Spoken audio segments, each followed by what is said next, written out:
L'information lui avait été donnée par un type qui portait un jean ringard très serré au mollet et un t-shirt commémorant un concert de Metallica.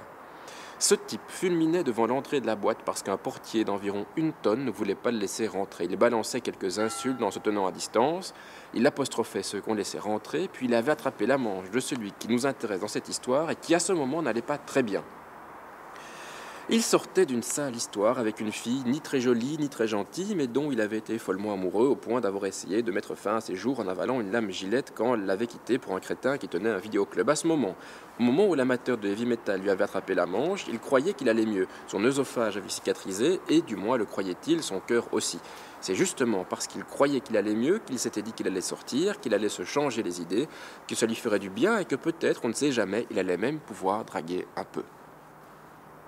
L'amateur de heavy metal lui avait attrapé la manche et lui avait indiqué une fille qui rentrait dans la boîte.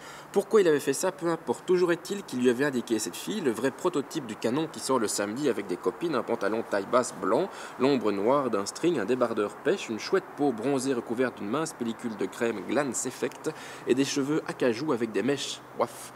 Tout en lui tenant la manche, l'amateur de heavy metal lui dit « Tu vois cette fille, c'est l'arrière-petite-fille du maréchal Göring, ce salaud de nazi, et elle, on la laisse rentrer. » Il lui avait lâché la manche, il était parti aller plus loin.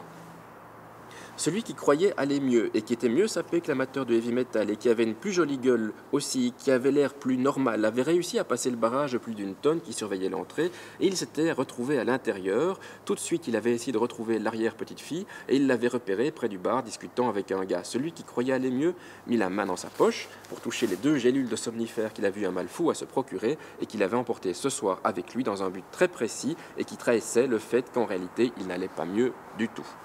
Il s'était approché de l'arrière-petite-fille, il avait réussi à écarter le gars et il leur avait commandé 2 coupes histoire de la jouer tout de suite très classe grand seigneur. L'arrière-petite-fille avait rigolé pas mal en écoutant les histoires que lui racontait celui qui n'allait pas mieux. En rigolant, elle jetait sa tête en arrière comme si elle tournait dans une pub pour Baileys. Elle était vraiment canon, la crème qu'elle avait sur la peau brillait de 1000 reflets magiques.